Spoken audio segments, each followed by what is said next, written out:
Hey there, everybody. Thanks for joining me for another one-man review. Today I'll be taking a look at the new hardcover release of Book 1 of Coda by Simon Spurrier and Matthias Bergara. This is out from Boom Studios. I know usually I don't talk about these more mainstream books like this, but I think this is a really phenomenal one.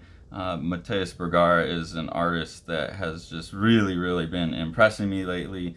This is the first book I had seen him on, and I've always enjoyed Simon Spurrier's writing as well. And then this book in particular, I think, is covering a lot of just really important contemporary topics, kind of contemporary debate about where the world's going. I think I'm seeing a lot of that in comics right now where people are kind of asking like what's the way forward from where we're at, and that's definitely this book asks that, but it's also asking it in a way that's very personal. It's about this character here. Hum is the main character of it, and his wife Circa is sick somehow. I don't want to give away how, because that's kind of one of the twists that twists a few times throughout the book, so I don't really want to talk about that too much because I think you should go read it for yourself. But he's basically looking for a cure for his wife, and she's not necessarily viewing her condition as something that needs to be cured. So it's talking about love and expectation of other people and things like that, and then expanding that personal story of the struggles two people go through. I guess it's especially relevant to me because of everything that's been going on with Tori, wanting to get a cure for her. I mean, in her case, she obviously wants it as well, but also just, people build these ideas about who their partner could be or should be or whatever, and it's just not fair. And then it expands that out to all of society, these expectations that we put on each other and that kind of stuff, and builds a larger political story out of it. So Hum is in a world that has been, it used to be magical, and there was an event called the Quench, and the Quench has basically made magic less available. So it's also talking a bit about the economics of the time, where the money is becoming redistributed, and only the powerful can have the acre, is what they call it, the magic. So that's in there as well. But also it's there's a lot in here. It's talking about, I think, this book is a fantasy book, and there's even a bit in the back by Simon Spurrier about high fantasy losing its power. And so I think there's a bit of just society losing a symbolic mystical worldview in here. There's a lot of that kind of stuff embedded. Here you see that Hum has this wild unicorn creature that's actually a pentacorn. It's got 5 horns, and it allows Matthias Bergara to just go wild with the art.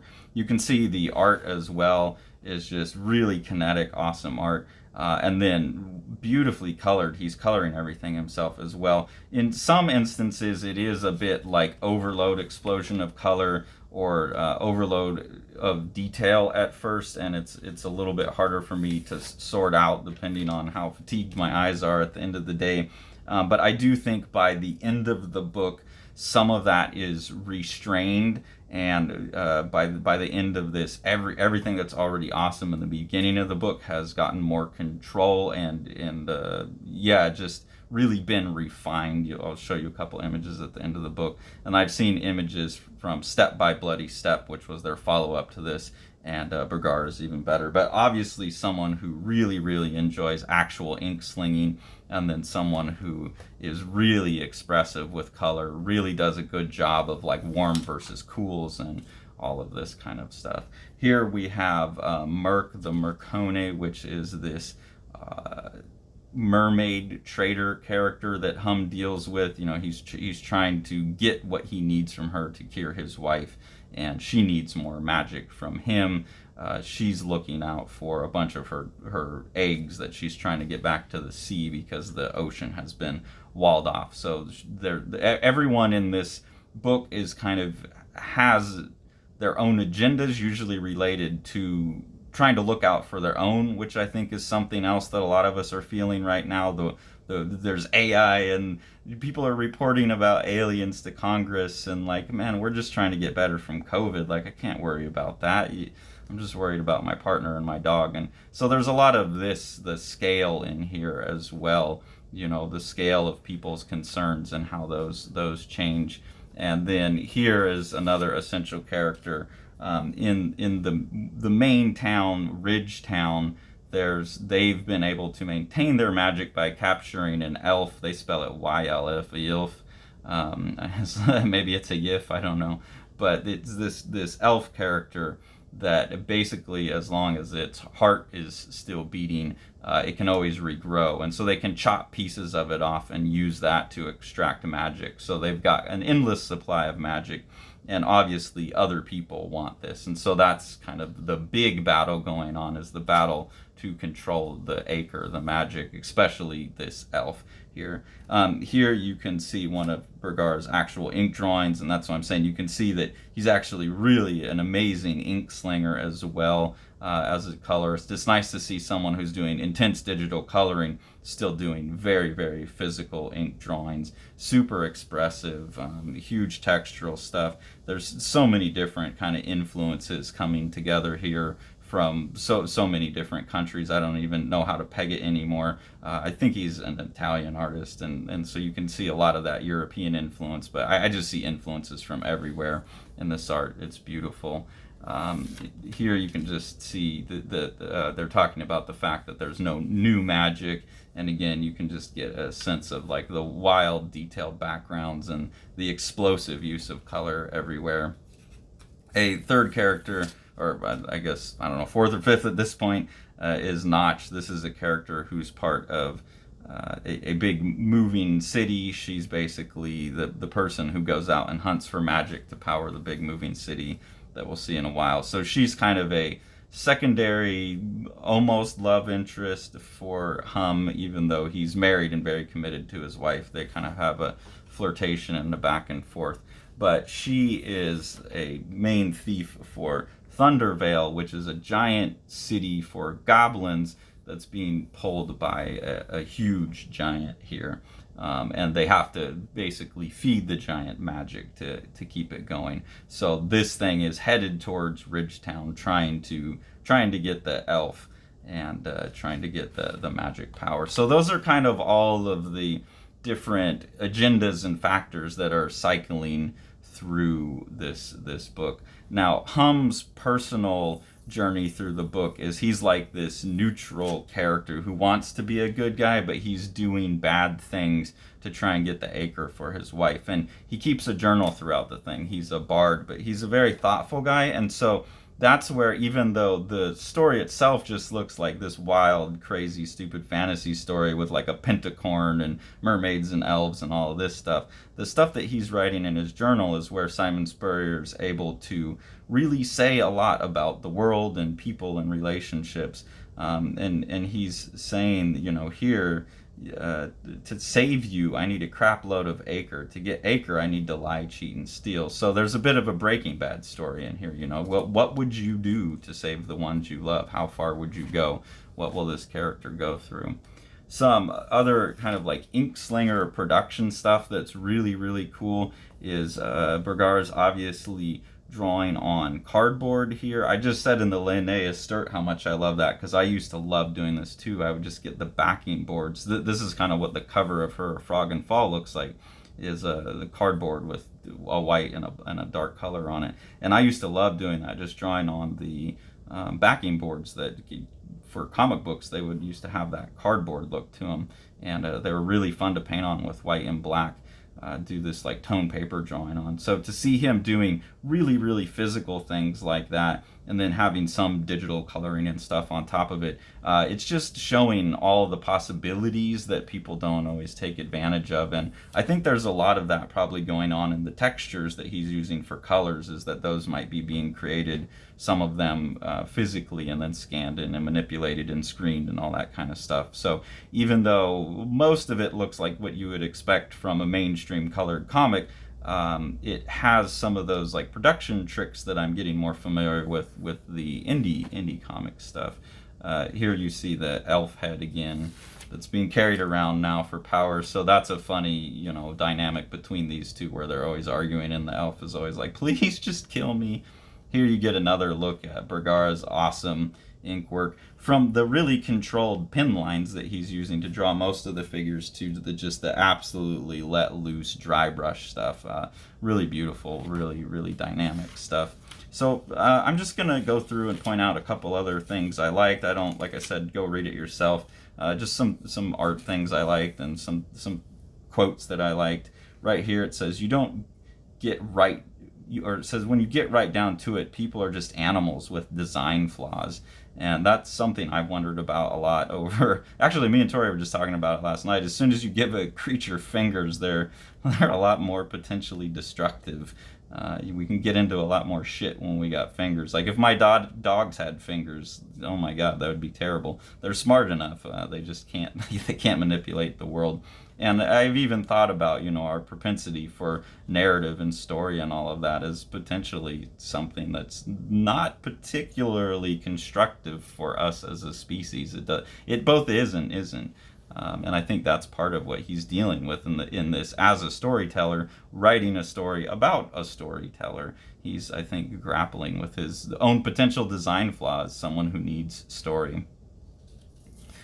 Here was just, I thought, a really kind of cool, formal little flow where you get this, like, people coming from a distance, but you get a little bit closer shot of them, even though they're further away in this picture, just to see what's going on. And then the panel break sets up with Hum on the wall, looking at them from far away. So they're coming, enough smoke, bearded bodies and blades. And then this smoke from the pile of trash behind him creates another break that lets this one panel image be two, and so it justifies like having him jump over. It kind of gives it a panel break even while it remains a stable image. So that's a very cool, like, just little sequence of 3 images tracking something that would only work in comics.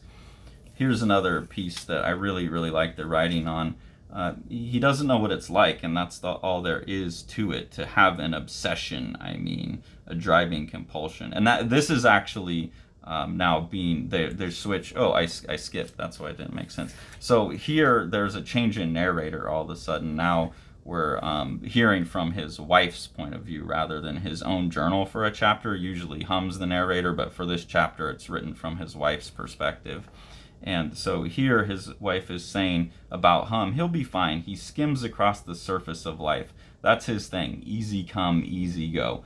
Obviously, that's not the case for him, but that's her kind of false perception of him. And then she says he doesn't know what it's like, and that's all there is to it. To have an obsession, a driving compulsion. And I think, again, that's probably Simon Spurrier a bit talking about being a creative person.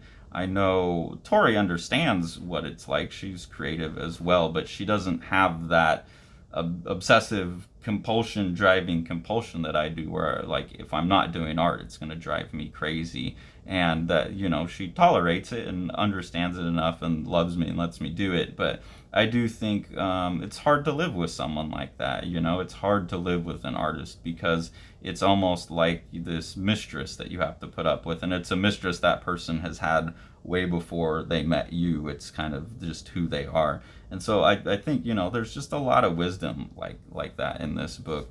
Here's another thing that I really liked because it's related to a lot of stuff me and Tori have been talking about lately. He's complicated, and that's the truth. I love him, but he's complicated. And like most complicated people, what he thinks he wants is simplicity, but it is not. What he really wants is control. And that's 100% just stabbed me right in the heart because I'm always trying to minimize and make my environment very simple so that I can focus more time on my art. Like the less time I have to spend washing dishes and cleaning the house or doing those kinds of preparing dinner, anything like that, the more time I can spend drawing. I've always been like that. When you're single, you can kind of construct your life that way and avoid the idea that you're kind of being this control freak. But when you have to deal with someone else, you're like, oh yeah, I'm putting a lot of constraints, trying to put a lot of constraints on this person's behavior. And it's totally correct that I've always had issues with control, and it causes me anxiety that, I can't control everything. And that was very much an explicit part of my fine art practice for a long time, was, it trying to deal with the fact that I wanted to be God. I wanted to be complete control of the universe. And I think that's another thing that you get as a creative person, because she's talking about her husband who's a creative. He's a poet. And that's why we make these little worlds. That's why comics are so comfortable for us, because we can sit in our room and make a world we can entirely control. So I really like that Simon Spurrier has so much of this self-reflective stuff. Like I said, the larger societal struggles that are playing out in the book are also playing out as just personal struggles between two people. And really that's what it is. It's just a matter of scale, but everyone has different needs and agendas, and those are going to conflict.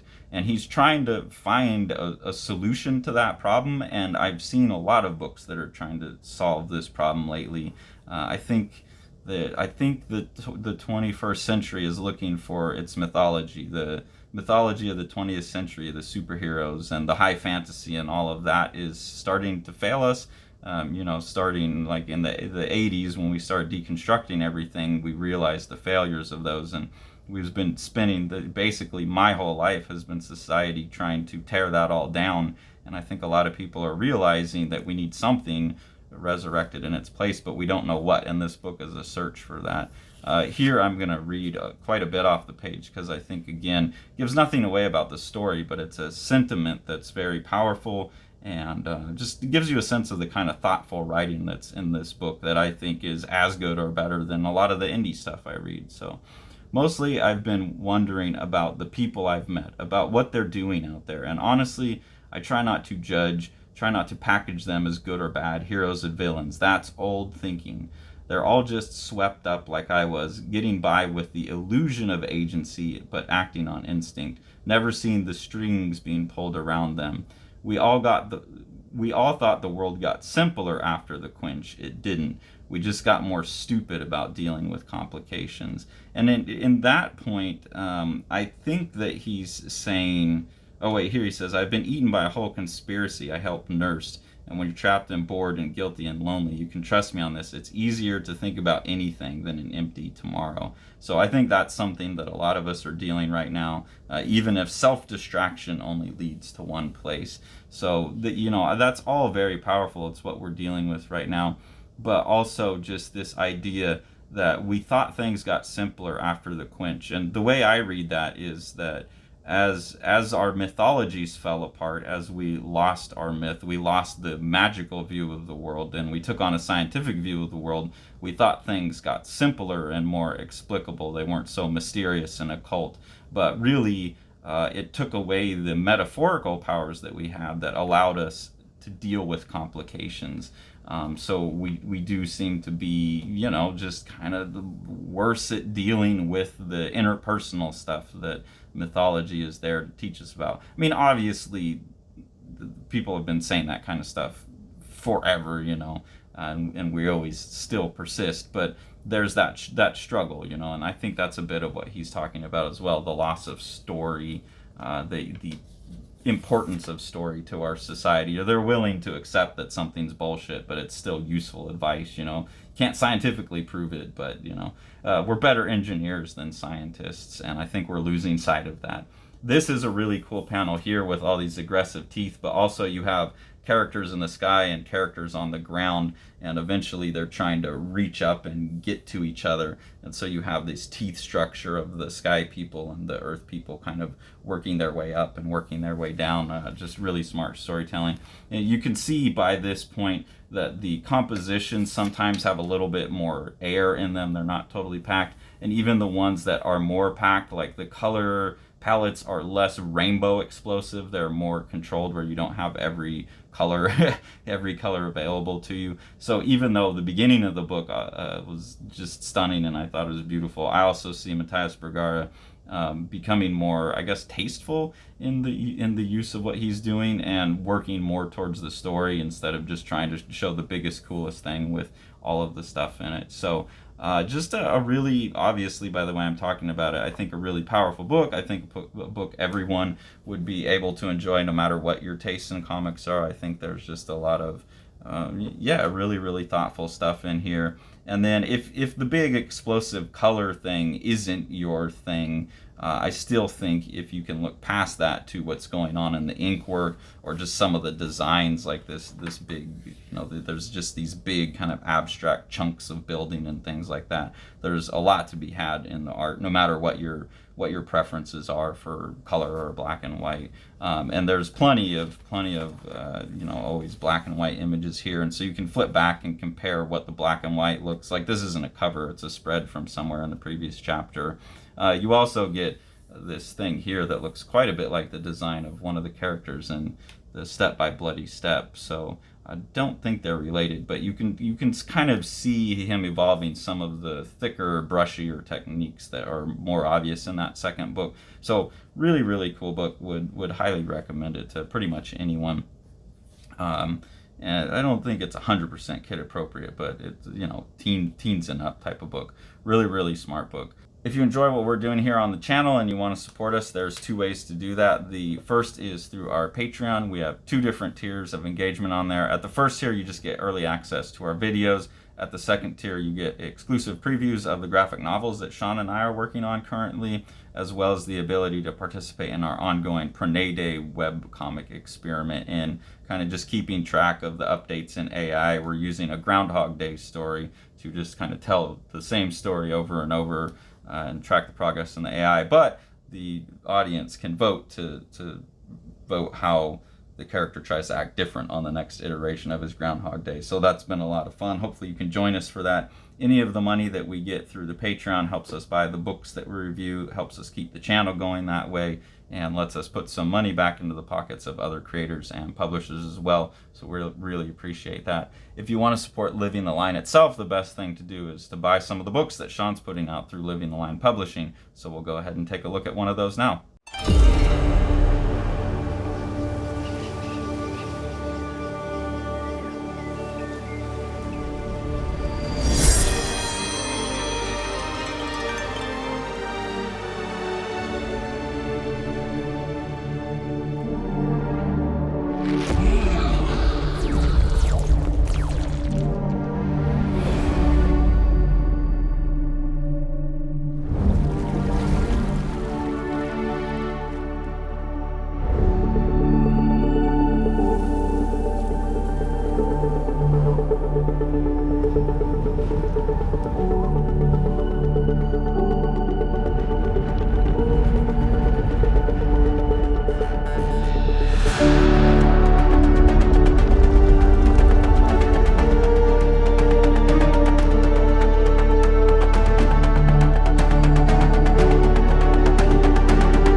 Like and subscribe and hit the bell, please, so Carson can finish reading his books and let me go home.